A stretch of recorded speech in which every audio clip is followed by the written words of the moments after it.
George? George, yeah, sure. George, okay. Yeah, we spent some time working on your name before the show. Yeah, no, it's not the simplest name, I'm sure. Oh, dude, look who you're talking to. It's always been a thing for me to, because it's in the book Win Friends and Influence People. Get people's names right. Yeah. Right. First of all, know their name. Yeah. And then even better, say it how they say it. Yeah. Yeah. Well, just to clarify for anyone listening, if you ever meet a George and there's an S at the end, it's silent. It's the French spelling. Right. Unless it's American, then they'll say the S. I don't know, maybe. Well, because we were talking about like George St. Pierre. Like, yeah. I've seen Americans say Georges. I've seen lots of people call Georges. Which is incorrect. Right. Yeah. Whether you're American or anything else, that's not the right way to say it. All right. So how do you say your name? Full name? George Masri is the way I would say it. If you want, I don't know if you want to hear the Arabic version of it. I like the Arabic version. The Arabic version, if you were to say it legitimately, would be George Masri. Don't try. Don't worry. That's so much more romantic than George. Yeah. Masri. Yeah. I'm named after my grandfather. This is the same grandfather we were talking about? No, different. The other side. Okay. We'll get to that though. Yeah. So what's keeping you busy these days? Keeping me busy. We have a baby at home, so I'm a new dad. Just getting used to all that, getting back into working out. I had a little break from that when he was born. It was kind of hard to have the energy to do that, but been running a little bit, set up a little gym at home, going back to lifting, and working hard on the investments. We've got a bunch of renovations happening. We have some townhomes that we tied up in Welland that we have under contract. So a bunch of stuff. So I was doing the math in my head. That's when my eyes shot up. You had a pandemic baby. Yeah, we did. Yeah. How is having a baby in the pandemic? For the most part, it was fine. The only thing was the hospital was really short-staffed. So when my wife was in labor, she didn't get she didn't get the epidural right away. They had to kind of wait, and then it was painful for her. And it's a little bit more challenging when they're short-staffed, right? So sad. Yeah. Yeah, I remember when Cherry, before she got her epidural, she had my hand for her first child when Robin was being born. I was wearing my wedding ring. I don't wear it. I rarely wear it just for. I have eczema, so that's why I can't wear a lot of jewelry. Mm-hmm. And she got a hold of my hand. And the contraction came, and she found the way to manipulate my hand to maximize the pain. and I was not going to say anything. Yeah, because I did not deserve any empathy. Yeah, but yeah. For me, it was a little different. She was like in so much pain that I felt bad for her. Oh yeah. Yeah, like I wasn't even worried about anything other than like, I hope you're okay. This looks like it's really excruciatingly painful. That's what I remember. I remember being at the prenatal classes where they teach you like breathing technique and stuff for like natural birth, and then I was like, I put my hand up because I'm not that brightest, so I have questions. So I asked the nurse who was giving the lesson, how many people take the epidural versus natural? She goes, over 90% take the epidural. Yeah. Like, okay, why we need to pay attention then? We'll just take the epidural. We can hear women from the next rooms screaming. Oh, God. It was the loudest scream I've heard from like 3 different women after our son was born. And it was obvious they didn't have the epidural. It was crazy. There's no doubt to me who the stronger sex is. Happy International Women's Month. Yeah. So how's the investment going? So let's start from. Can you start with what was your motivation? So take us back to the year you got started getting motivated to buy real estate. Yeah, I think I'm gonna start a little bit before that. Sure. Because I think it's a kind of cool part of my journey. But when I was studying at U of T, I had this part-time job. I was working for a tech company called Flip. I don't know if you've seen it. The app where you can kind of like look to see what's on sale at different stores, whatever. Okay. So anyway, I worked for them and... Oh, cool. Like a retail Groupon. Yeah, it's similar to that. But like, let's say you're looking for chicken that's on sale at different grocery stores. You just pop in chicken and then it'll show you all the stores that have it on sale that week. Uh-huh. Are they still around? Yeah. Okay. They're one of the top apps, I think, on the Apple app store or whatever.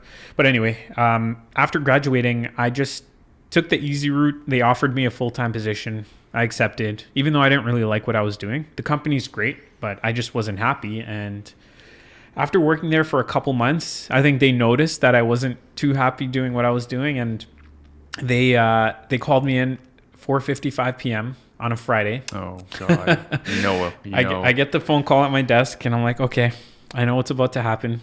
I walk in, the lawyer is there. He's got the documents in front of him. The manager's there, and they very nicely let me go. So it felt like a huge weight off my shoulders. I just felt, although I was kind of, nervous about not having a job and whatever, it gave me an opportunity to really reflect and think about what I want to do. And it took me a couple months, but I realized I wanted to be in real estate, and my intention was to invest. That was always kind of since I was a kid, I had this idea of owning homes and renting them out and whatever. So yeah, I got my license. This was in 2013. And I started in, I think, 2016, really considering buying, because I had some income now and a bit of a track record. So I just reached out to a bunch of people. I Googled, we buy houses, whatever. I was just trying to get in touch with investors. I called 10 people. They all turned me down. Nobody wanted anything to do with me except one person.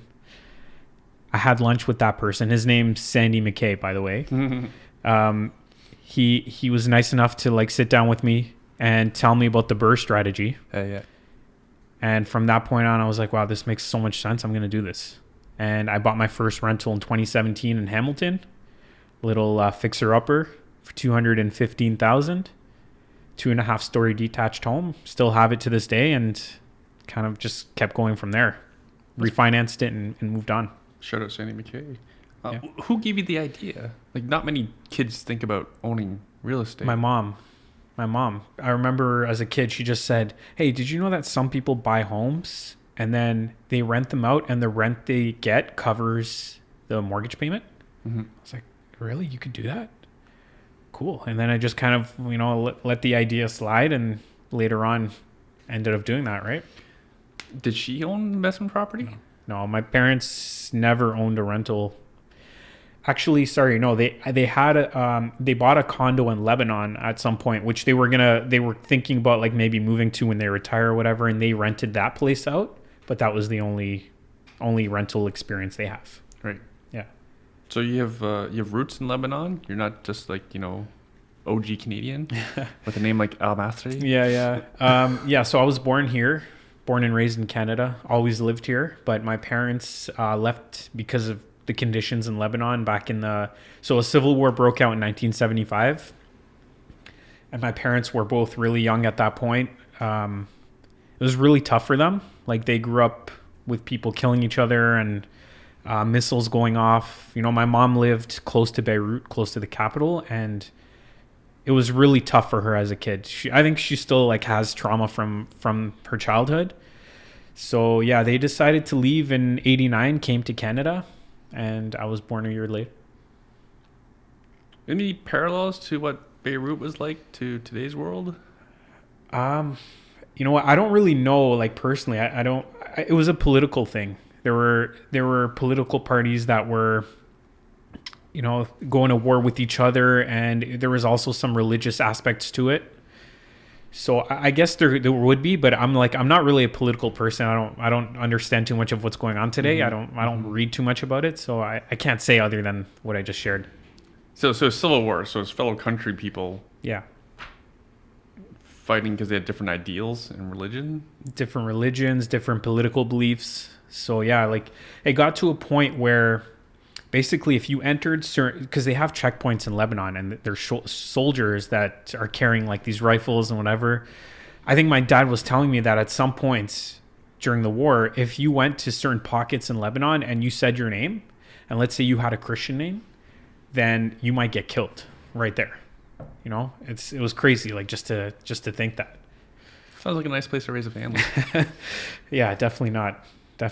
How grateful are you to be Canadian? I'm definitely grateful. Yeah, it's totally different. I never had, the only experience, I know I'm kind of rambling here. Just let me know if I'm talking too much, but the only experience I have that's somewhat related to my parents' experience was we went on a trip, on a vacation to Lebanon.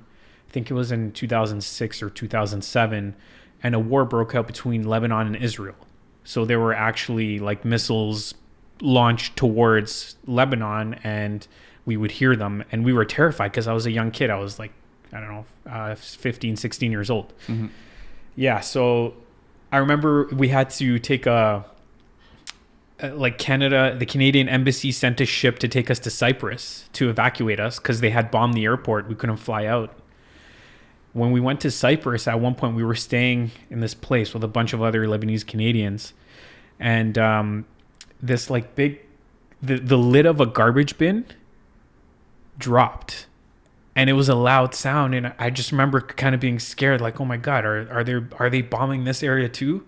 So that was like the only traumatic experience that I had, that I can kind of relate to my parents, but that was it. Nothing, right? Like in Canada, you don't ever experience anything like that. I had my AirPods in the other night, and Putin had just declared war on Ukraine, and then I don't know what time in the morning, but that that emergency, Amber Alert. Yeah. Like, and that's all I hear. Like, oh my God, Putin's probably doing some shit. He's probably launching missiles at us. Because you get waking up at 4 a.m. in the morning. You're from a deep sleep. Yeah. You're not rational. Yeah, for sure. That's my closest to.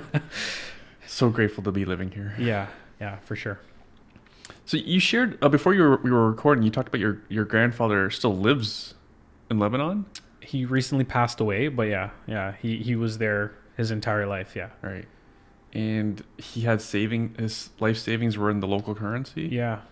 It's crazy. My grandma used to be a saver. She saved all her life, and they were living off of their savings. So they were, they had their money in the Lebanese currency, and they were earning an interest. And I think they were living off the interest that they were earning.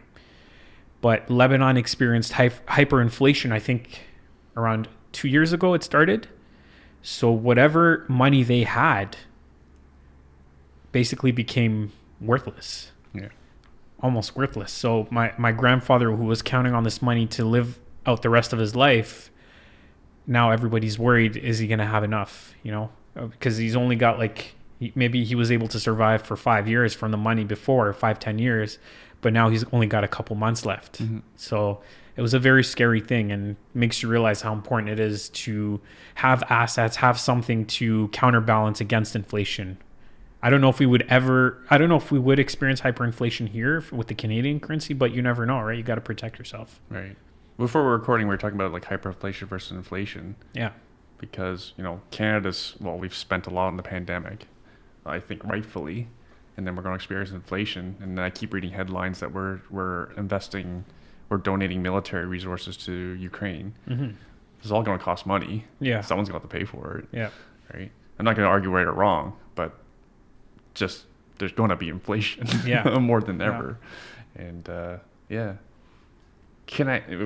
So of course, no one gets their questions in advance. Yeah. Well, how would you have advised your grandparents to invest? I don't know. It's a little bit tough for me to say what they should have done over there. Or even translate the other way. I translate the usual question I usually ask is, what are you teaching your kids? Yeah. I know you can't really have that conversation today, but okay. If I can, looking back, before I'll answer your first question, looking back, I think they would have been much better off had they converted their Lebanese currency to US dollars, because US dollars are accepted in Lebanon. So that would have been a lot safer for them. Mm-hmm. I don't know. Maybe they couldn't have invested the US dollars in Lebanon to earn an interest. Maybe that's why they didn't do it. But about treasury bills that pay 2%. Yeah. Anything would have been better than what they had. But for my kids, I just have the one right now. But I want to make sure he understands that saving for your entire life and then living off those savings, that's not a very strategic way to live in this day and age. And you have to get creative and find other ways, and don't worry about what most people are doing. Just do what is strategically makes sense for you, and maybe mm-hmm. follow our model, right? Because we're doing, I think, pretty well with our investments. So, yeah. Yeah, statistically, most people won't be able to ever retire.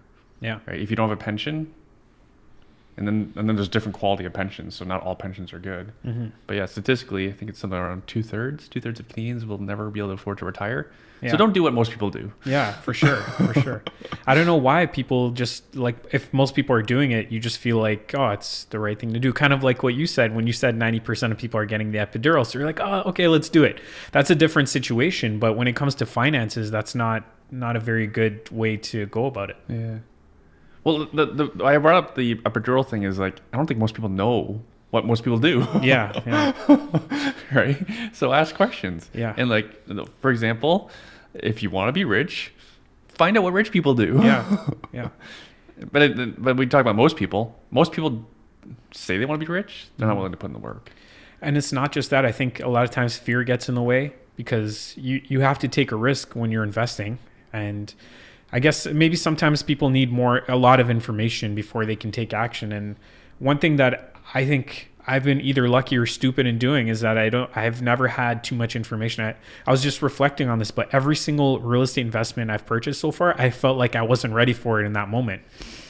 You know, like you'll never be ready. Yeah, you just do it, and it somehow doors open. Yeah. Like I've experienced it so many times where I didn't feel like I had everything in place, but I committed to it, and like the door is just open for me. Obviously, I took action, but it just works out, right?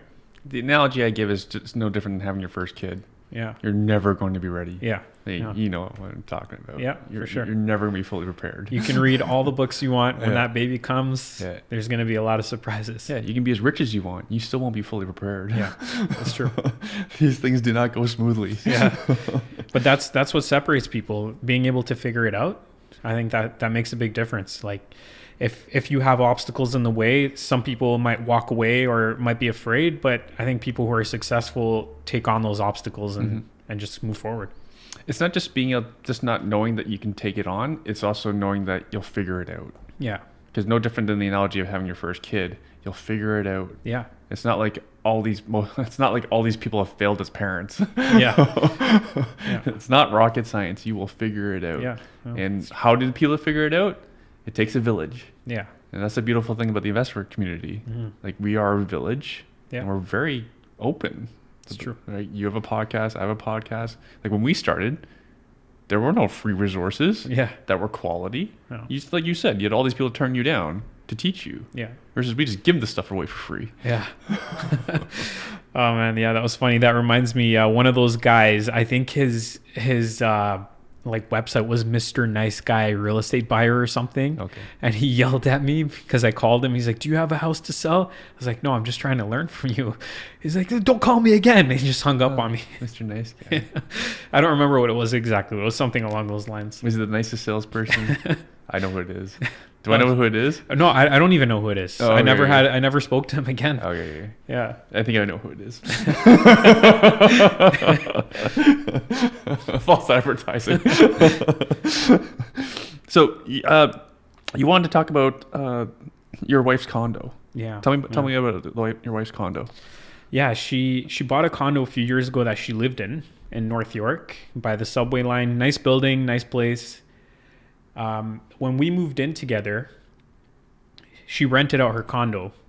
And then when the pandemic hit, I don't know if you remember this, but there was a time where rents just dropped in Toronto. They dropped significantly. So the tenant that was there was like, "Hey, I can just move to another building down the street, or even in this building." In the same building, yeah. Yeah, and pay like $600 less a month. Yeah. So I'm leaving. What percentage is that? Like a third? I think a third drop? She had it rented for like $2,300 and it went down to like $1,700. Okay, that's pretty big. That's a big drop. Yeah. Yeah. So yeah, he left, and then we just got together and we're like, "Hey, what do you think we should do? Because if you're renting it right now for $1,700, it's gonna cash flow negatively. We're gonna have to be paying out of pocket, and who knows what's gonna happen with the market." So we decided, let's sell it. So we put it on the market, got a decent price for it, and we took that money and we bought a fourplex in St. Catharines. We ended up doing really well on that fourplex. We also used some of the sales proceeds and we put it into a triplex in Hamilton. So we basically were able to take her condo and essentially turn it into 7 units. And that was so beneficial for us. So I think it's just an idea for some people who might have a rental condo. I think if you keep an open mind, you can end up doing a lot better by reinvesting your funds into something different. Everybody's different, but that was our experience. So this is a conversation I have with many new investors. Yeah. I think part of the challenge is often that let's take a step back in my own head. Sorry, there's a lot of realtors who just focus on pre-construction condos because, to be honest, they pay very well, and you have a large supply of them to sell. Yeah. Right. Which versus when we do regular real estate, there's not much supply. No. Right. It's a very lucrative business. Most of the most successful realtors are in that industry. But for like you and I, we want scale. So we're often having to educate investors around that, including my dad, who does buy new construction condos. So when we're comparing investments, he says, oh, like my condo did just as well as your duplex. I'm like, no, Dad, because I get all this extra rent, I can refinance that house and go buy another. Yeah. You will never be able to do that with your condo. Yeah. And then also my next leg up is I may be able to garden suite some of these duplexes. Yeah. Yeah. Right. I'll be able to add more value to it. I'll be able to cash flow $1,000 a month. Now again, my credit will look better, and I can go buy another house. Yeah. Right. Yeah. You can't scale your new construction condo portfolio. Right. And your example is exactly that. Because what could you have done with that condo if you held it? You just wait. Right. That's it. But you're waiting. But like in that situation, we would have been short $200 a month. Yeah. Yeah. You would have been fine. Yeah, we would have been okay. But I'd rather what you did. Yeah. Yeah. If for the person who's willing to hustle, right? Like I always tell people, there's nothing wrong with owning a pre-construction condo, and if that's your goal. But for someone who wants to hustle and scale, then that's not going to work. Well, also, if you want to compare values, so let's say that condo today, okay, she sold it, or we sold it, I think, for $530 or something at the time. That's been a pretty nice condo. Yeah, yeah. It was 1+10. And then we bought the fourplex in St. Catharines for $465, a legal fourplex. We refinanced that fourplex a year later for $840. So we did some work to it. Like we renovated 2 of the units. 3 of the units we renovated. So we put some money into it. But yeah, $840. If you look at like even today, I don't think that condo is worth $840 today. Right. I think it's worth less. It's probably worth $750 would be my guess, somewhere in that range. Could you rewind the condo? Can you share what you originally paid for it?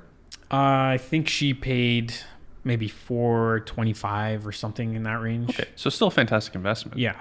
All right. So just to recap, the condo in North York paid around $425 as a pre-construction. No, it wasn't pre-con. It was relatively new. It was like 3 years old or something at the time. Yeah. Yeah. Nice time to get in. Yeah. So bought for $425, sold for $530. Yeah. In a pandemic. In the pandemic, at the height, like just maybe 3 months before we sold it, it was worth like $570, $565, $570. It came down. Yeah. Yeah. And you decided to put more money in the real estate market. Yeah. Yeah. Because I had seen what was going on because I had, sorry, we were kind of jumping all over the place, but I had bought a place in Welland that did really well as well. So I'm like, hey, let's just take this money, put it in that area where we're doing well there.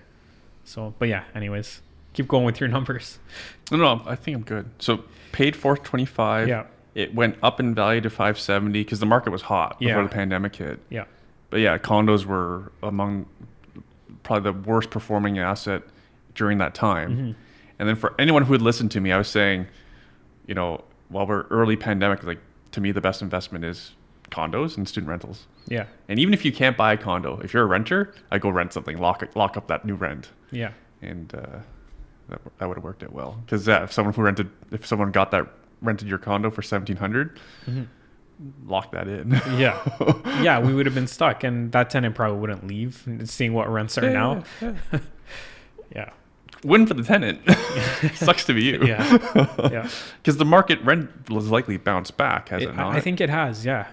I'm pretty sure. Like, I don't really monitor that area too much. I'm not really in that market, but last time I checked, it was a lot higher than 1,700. Right.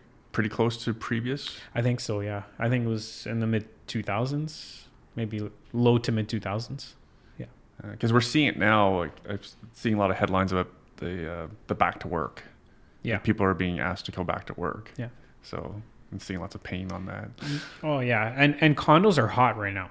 Like we had a client that was looking for a condo. We looked in Vaughan, Mississauga, Oakville, everything had multiple offers on it. So we know that condos are back now. It's just, like for our model, we prefer these multis. It just works better for us. Yeah. Again, because I need higher rents in order to be able to get refinancing, get more. Yeah. It's more sustainable over time. For growth. Yeah. Right? Yeah. Yeah, because the condo model is not going to work for growth unless your income is exponential like our real estate is. Yeah. Yeah, that's true. Cool. What's your wife think about all this? She's supportive, I imagine. Yeah. She sold her house. She sold her home. I sold mine too, by the way. Just to be fair. To live in the triplex, the fourplex? No, we don't live in it. I had bought this little bungalow in Hamilton in a pretty bad area, North End. But so I had this place and I had it rented for $1,350. Then we were just kind of looking over everything and I'm like, okay, I lived in this place for a bit, but it doesn't really make sense for us to keep it as a rental anymore. So ended up selling it, got a good price, and dumped a bunch of the sales proceeds into a renovation that we had going on at one of our multis. So I'm not just telling her what to do. I'm kind of doing it myself too. So yeah. Where do you live now? We live in Brampton. You're bouncing around, eh? I grew up in Brampton. My wife's family's in Woodbridge. So she wanted Brampton because it's close to my family and close to her family. I didn't want to be in Brampton. If it were up to me, I would have been in Oakville. Oakville's not bad. I'm obviously biased. Yeah. So what other investments do you do? Actually, let's continue with this real estate. So what's the plan now? Are you looking to buy more multis? Yeah, the goal is to buy some more multis. We have a cash flow goal that we want, net cash flow. Mm-hmm. Can you share what that goal is? Yeah, our goal is to get to $15,000 a month in net positive cash flow. Can you share where you're at now? It's kind of hard to say right now because we have a bunch of vacant units. Like I have one building, a fiveplex that's completely empty because we're renovating it. Mm-hmm. We have a triplex that has 2 empty units. So if I gave you what our cash flow is now, it would be terrible. But actually, appreciate sharing because that's the reality of a growing portfolio. Yeah. No different than like a growing growth stock. Mm. Like say like Roblox, for example. They don't make any money. Yeah. They're supposed to grow. Right. Like you're at a growth stage. You're not expected to cash flow. Not right now, yeah. You're expected to negative cash flow. Yeah. It's kind of challenging in that sense because like when you have a fiveplex that's totally empty for months and months because you're renovating it, mm-hmm. It's not easy, but you have to set money aside for that kind of thing, right? But yeah, I think it's important to say there's all this glamour around having cash flow, and some people think, well, I'll just replace my income right away. I think it takes a couple years before you get to that point, and you've got to. And it depends on what kind of properties you're buying, but we're buying fixer-uppers, and those ones, it takes a few years to really mm-hmm. get them to perform at their highest level. Mm-hmm. So something to keep in mind for investors. Can you share how you're finding these deals? So the some of the ones that we found 2 years ago, roughly, I did a marketing campaign directly to owners. And we picked up the fiveplex that I just mentioned in Welland. We picked up the fourplex in St. Catharines that way. Sometimes we find deals straight off the MLS. And recently, I actually picked up a nice deal off another realtor, an exclusive or a pocket listing. I got 4 side-by-side townhomes, freehold, with a 73% VTB, 1% interest. Sorry, he owned these? Who? Did the realtor own them? Or no, sorry, her client, yeah. And they're willing to give up a VTB? Yeah. In this market? Yeah. That was pretty crazy. What was the motivation that they would take a VTB? the rents were really low, and the owner owns a lot of real estate, so he understands the game. And he just said, like, I'll do it for 1 year. I'll help you out because I know there's a lot of work to be done here. So I think that was the motivation. He was kind of helping out a fellow investor. Isn't it nice to work with people who speak the same language? Yeah, it's awesome. I love it. Actually, let's give some context. How many realtors do you think know what a VTB is, let alone negotiate one? Have actually negotiated one? I think a lot of them have heard of it, but they don't understand it. I would say like 95% of realtors don't understand it. Yeah, so they're naturally going to be afraid of it. Yeah, for sure. They're just gonna say no. You'll be like, have you even discussed this with the client? They're not run it by the lawyer, and the lawyer's going to say no too. Yeah, it's true. It's true. That's awesome.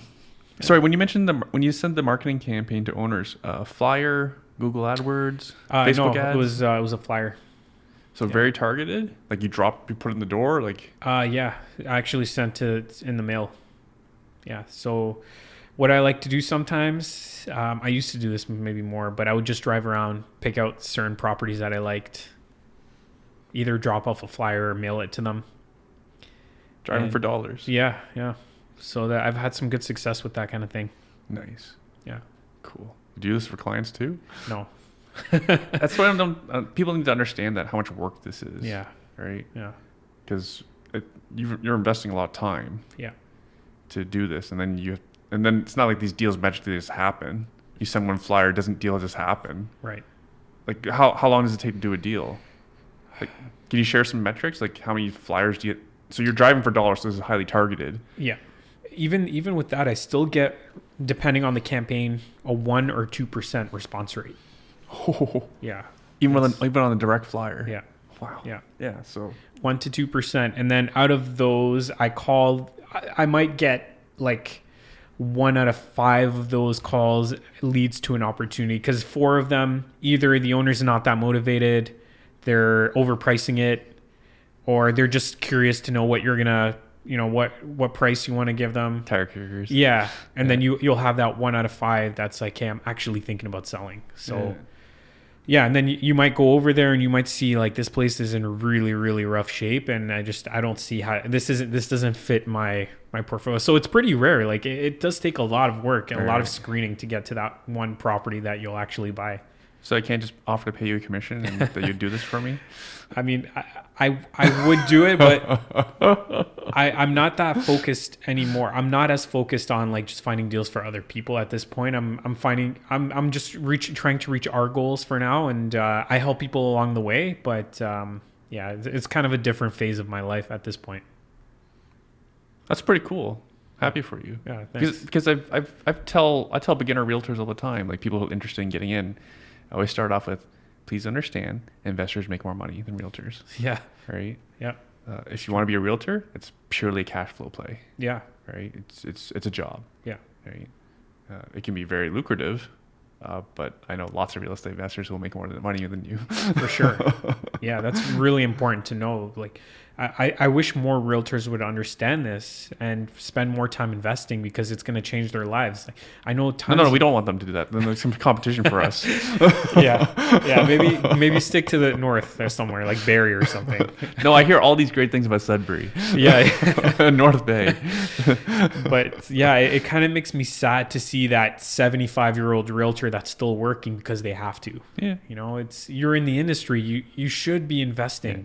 I just at least buy one rental property. But again, it's harder than it looks. Like dealing with tenants, we all made mistakes when we started investing. We've all put ourselves in a position where we had a crappy situation and it was stressful and you had to dish out a bunch of money, and then you never make that mistake again. And it's just part of life, right? Part of investing.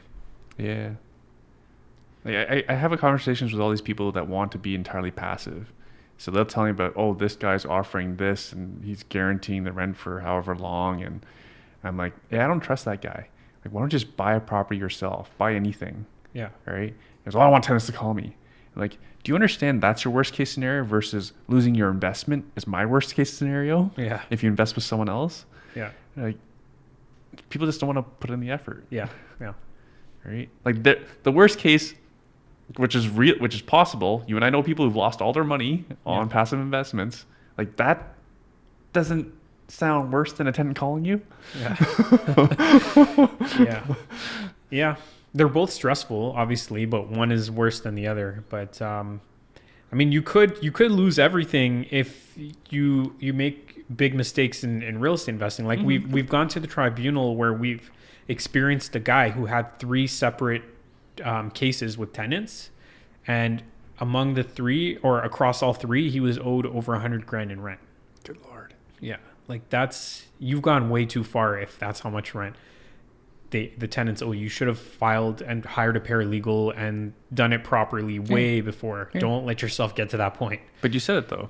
Do it properly. Yeah. Right. Yeah. If you're exposing 200, 300 grand, isn't that worth doing it properly? Yeah. Pay a paralegal 3 grand or whatever. Yeah. Pay a property manager to just help screen tenants. Yeah. You use landlord credit bureau to screen tenants.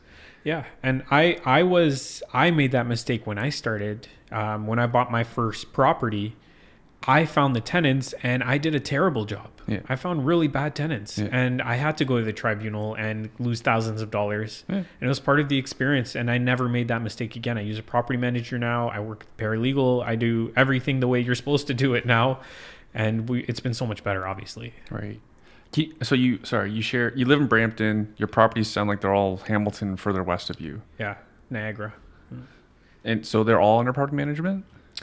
Okay, so I'm managing the ongoing stuff, but we have a property management a property manager that fills all our units. Yeah. Anything else you outsource? Are you unplugging toilets and changing light no, bulbs? No, I don't do any of that. We've got plumbers, electricians, everything. I don't want to drive out to Welland to fix a toilet. I think I changed a toilet once. I did a terrible job. Good for you. I haven't. It was in my own house. I put the bolts in the wrong place and the tank was leaking. And I had spent so much time trying to fix this damn toilet. Yeah. So after that, I said, I'm paying somebody to replace toilets for the rest of my life. Never doing it again.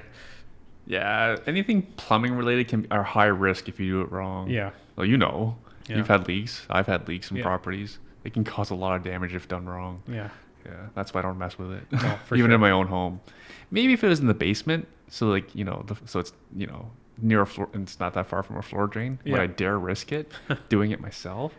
But yeah, I categorize that with electrical. The worst case is just too much for me. For sure. Yeah. But I thought changing a toilet would be easy. And I was like, hey, I just want to learn how to do this. That's why I'm just curious. I want to see how hard it is to change a toilet. Right. I don't want to do it ever again. Yeah, just watch YouTube. Yeah, you can watch YouTube, but the bolts, I don't know. It was just 2 similar bolts. I put them in the wrong place and it caused a leak. Right. So I had to pay someone like $200 just to replace the bolts later because I rented the house after, and the tenants are like, "Hey, it's leaking." Okay, so I got to spend $200 now. I could have just done that originally. Right. Yeah. You're lucky it was only 200. You didn't Yeah. cause any damage. Yeah. Like a ceiling leak or something. Yeah. Inexpensive problem.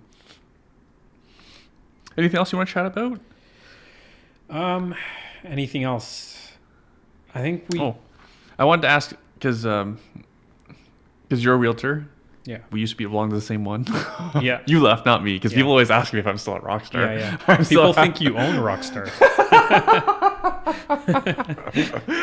Because of stuff that I've said that implies that I own it. Yeah. Oh my god, Tom and Nick own Rockstar Real Estate. So you've been to different real estate brokerages. Yeah. So I only bring this up because I know there are aspiring realtors who listen to this show. Mm-hmm. How did you choose? Where have you been, and how did you choose? The first office I went to, I picked it. It was a Royal LePage office because it was a nice office. They had like glass doors and nice little offices, whatever. So I was like, oh, okay, this looks like a nice place to work. I'll work here. Mm-hmm. Second place was Rockstar. Mm-hmm. And I picked it obviously because it was investor focused and that was my goal. Mm-hmm. And I had to fight to get in. Nick didn't want me. I was like, Nick, I'm not taking no for an answer. I just kept pestering him until he said yes. And then I eventually switched because there was an investor at KW that was like recruiting me pretty heavily. And I really respected this investor, so I wanted to learn from him and be close to him. And that was the reason that I left. And then I stayed. I've been with KW ever since. My wife and my mother-in-law, they're both realtors, and we all work together, and we're out of the KW in Vaughan. So that's the reason. But to be honest, Rockstar is one of the better experiences that I had. I loved the morning meetings, just talking to investors all the time, picking Tom and Nick's brains on marketing. They have so much knowledge. It's an awesome place. Yeah, if you'd stuck around, you probably have some Bitcoin. Yeah, probably. For better or worse, we'll find out. Yeah. Yeah, I appreciate being around Rockstar. And to add to that, you know, being able to talk about economics with Tom and Nick, being able to talk about being a business owner with them as well, and then even talking to like the other successful realtors that are around, what they're seeing in the market. And I don't know what it's like at other brokerages. That's why I ask people like yourself, you know, what is the grass really greener on the other side? Well, if your goal is just to sell homes and not work with investors, then maybe Rockstar is not the best place. Like, you can find another brokerage that'll serve you better. But for investment focused, I don't know if there are too many brokerages that focus on investors other than Rockstar. Maybe small ones that are started by people that we know, but yeah. There's a couple maybe, but it's very not as rare. old as this one. No. Yeah. Cool. And then, did your wife and your mother-in-law, was that more recent? Were you the agent first, or were they first to be licensed? No, they were licensed before me. Oh, you recruited these people. Yeah. Oh, okay. Yeah.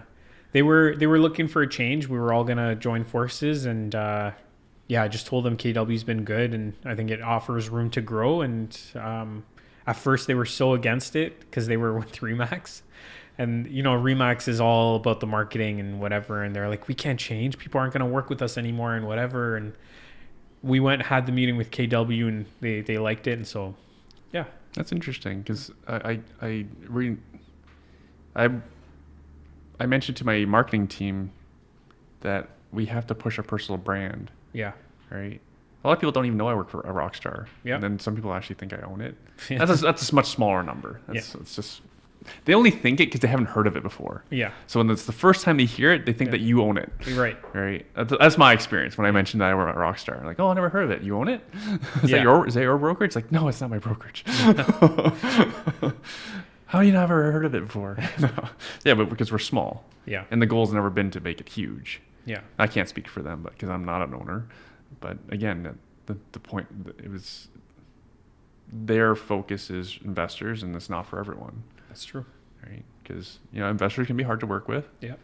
But you're always on the buying side with investors, right? For the most part. Yeah. Like, you get some listings, but in a market like the way it is now, it's a little bit tougher for buyers. So you face some challenges in that sense. Yeah. Yeah. I was talking to someone who's interested in getting their license just yesterday, and just, you know, like, I love investing. I love talking about investing. Like, good. Lots of people do. And lots of investors will take your time, and there'll be nothing in it for you. Yeah. And they'll gladly waste your time, because people don't have to invest. Mm-hmm. People aren't nearly as motivated. Like, when you're working with home buyers, for example, they often have a really motivating reason. Mm-hmm. Job change. They need to upsize because there's a baby on the way. Yeah. You know the feeling. Yeah. Right. Versus investors, it's really, you don't have to do this. Yeah. It's true. Right. At least that's the masses think. Like from your background, like knowing what inflation and hyperinflation looks like, like, to me, that's incredibly motivating. You have to do something to hedge against inflation. But that's the nice thing about working with investors. If you get that one investor that's driven, you might do 5-6 deals with them in a short period of time. Right. So you're not maybe not working with as many people, but you can group them all. Mm-hmm. Or sometimes they'll buy a full portfolio and you just do like 5 transactions at once. Yeah. And then if you have other investors, like, and they want to buy when I have investors who want to exit because they've been around for a while. Yeah. So they've aged with me. And so now they're exiting. Yeah. You know, taking some profits to, because they're near retirement age. And then we have clients that will buy them. So that's nice too. Oh yeah, that's awesome. Yeah. You're a good person to be in touch with for that. Well, yeah, you like you said, like you had to do a pocket deal. You had to do an exclusive Yeah. deal. Yeah. Like, do you like? No one wants to fight over property on MLS or Mhm. Realtor.ca. And I wouldn't have gone a VTB if it was an MLS deal, most likely. Yeah, Yeah. that's the wild part. Yeah. For me, I'd always try to list everything on Realtor.ca. Yeah. I don't know. I didn't ask too many questions. Of course not, because you have a winning deal. Yeah. Yeah, which I'm always. I think it's funny why. Yeah, there's pluses and minuses because if you put it on Realtor.ca, you're gonna have a wave of people coming through those 4 townhouses. Yeah. So, were they all rented? Yeah. They're all rented. Okay. Yeah. I don't know if people appreciate how hard it is to show property that is rented. Yeah. That too. Right. The tenant has no motivation to allow people into their Especially home. not during a pandemic or during whatever, Yeah. right? Like, yeah. We have a high incidence of properties that we're trying to sell with tenants. High incidence that they already have COVID and they can't allow showings. So I find some tenants say that. Like there was one tenant I had in my building. Every single time I'd see him, he says, "No, don't come close. I have COVID." And this was like, every couple of weeks I'd see him. I think part of it was lying because he didn't want anyone to enter his unit, but whatever. Yeah. Having tenants does not actually help resale value. No. But yeah, it sucks to hold a property that's vacant. Yeah. So why did you choose these areas to invest? What markets are you looking to expand in now? You mentioned Hamilton, St. Catharines, Niagara, Welland. Welland, St. Catharines, and Hamilton. Those are the 3 areas. I don't really think I'm going to go anywhere else. I don't want to. If I have to, if I'm driven out for whatever reason, then yes. But those are the areas I like. And really, Welland was introduced to me by another investor a few years ago. He bought an apartment building there. And he bought it for like $1 million. It was 21 units. So that was my first introduction to Welland. And I went to see this building and I'm like, wow, this is nice. This is like, I can see this area kind of growing. I understand that it's close to whatever, this and that. And then, I started exploring opportunities there.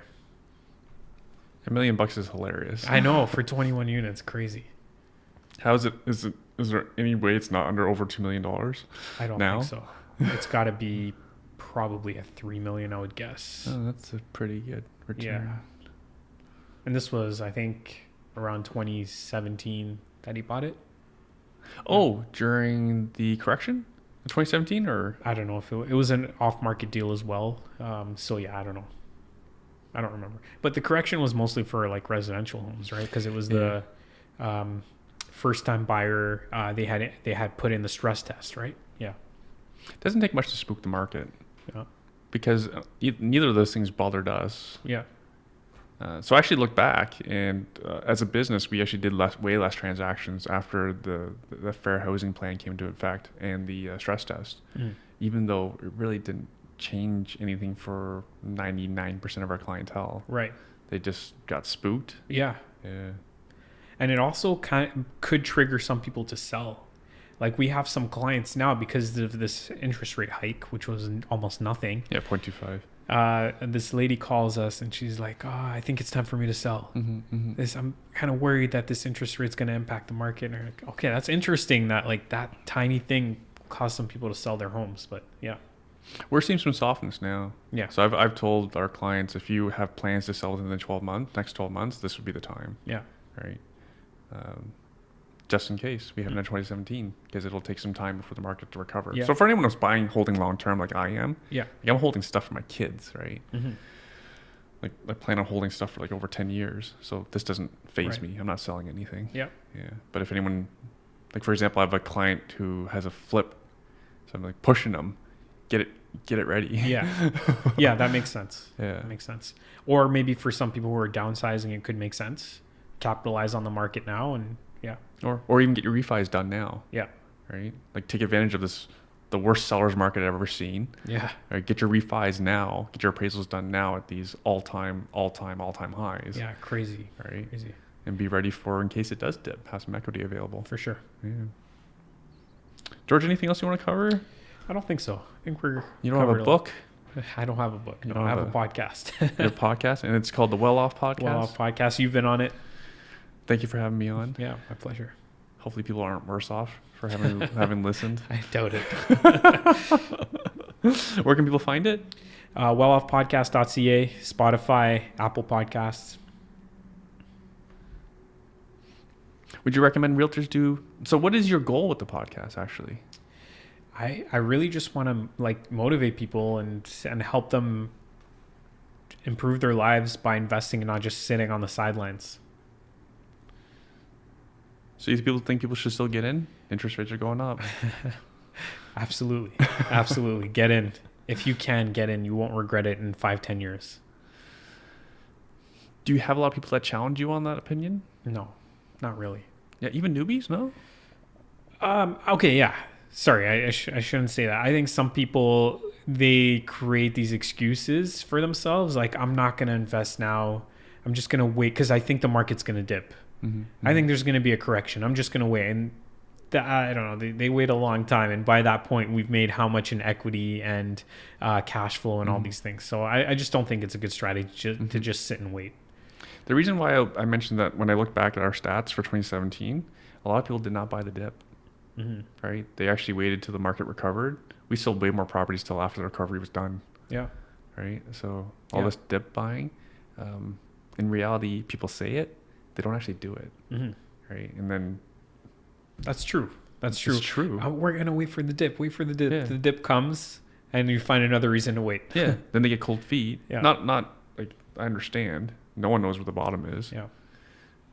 But my point is they don't do it. Because you start building a habit of waiting. And then, the people who are buying, they build a habit of buying. Yeah. So they're buying before the dip, they're buying during the dip, they're buying after the dip, and their portfolio is growing. Yeah. Yeah. I have no interest in showing off to anyone. Yeah. I bought 2 houses in 2017 in the fall, near the bottom of the dip. Yeah. Right. And in the pandemic, we bought 2 houses last year, like well into a dip. Yeah. Right. And it's done very well for us. So, even in the stock world, I teach people that you need to exercise that muscle of buying dips, even if it's just one share. So assume your favorite. You have an iPhone. You have an Android. Yeah, iPhone. iPhone. So you like Apple? I do. Yeah. Right? So my suggestion to someone would be, buy 1 share of Apple during this dip. Yeah. Right. If it still doesn't make you feel comfortable, do it on paper. Yeah. Right. So then you build that muscle and then at least you're not waiting. Yeah. Right. Build that muscle of being an action taker. Yep. Right. And then look back. How did it go? How did it feel? You regret it? Are you happy with it? And then learn from that. Move forward. Yeah, for sure. Yeah. Hopefully I want to buy some Bitcoin this week. We'll see if I regret it or not. Yeah. Adam, Bitcoin time? Oh yeah. This is not a financial advice, folks. Please. This is just our experience and some really idiotic ideas. If you're licensed, George and I are licensed in real estate. We can talk about real estate all day. So you're not capital raising at all? Yeah. I am. Like these townhomes, they have individual titles. So I was able to get separate partners for each. Nice. I have 1 left that I don't have a partner on. Right. But the 3 of them, we got partners. Fantastic. Yeah. They have to be happy. Yeah. Well, I think it's a pretty good deal. May I ask, did you, based on, did you have to sell it to them? Or before the deal closes, they got put on title type thing? Well, it's a VTB. So, okay. Yeah. So like, I'm on title and the owner's trusting me, right? Yeah, so I'm not going to start like swapping names and doing this and that. So yeah, we just have a co-venture agreement. Got it. Yeah. And then for that co-venture, did the price go up for each individual unit, or did you just give them a deal at the same you paid? Yeah, the same that I paid. That's a sweetheart deal. Yeah. That's I got a pretty decent deal on it too. I think like there's a decent discount on the properties. So these partners got equity on day one? Yeah. They made money on the buy? Yeah. It's a pretty sweetheart deal. Because I bet you most deals like this do not happen like that. Yeah. I never even thought about increasing the price on our agreement. That'd be pretty smart, actually. I've ruined George for everyone. I bring it up because other passive investments I've looked at, that's what they do. Yeah. Like, and all the power to them. Like, I'm a bit of a capitalist as well. Mm-hmm. If you can do it, why not? Yeah. Right. So make your money so you have money for rainy days. Yeah. There will be other rainy days going forward. Yeah, for sure. Right. And you bear lots of risk. Yeah. It's you on the BTB. Mm-hmm. Right. So you're bearing lots of risk. Yeah. So cool. George? Something to think about. Thanks.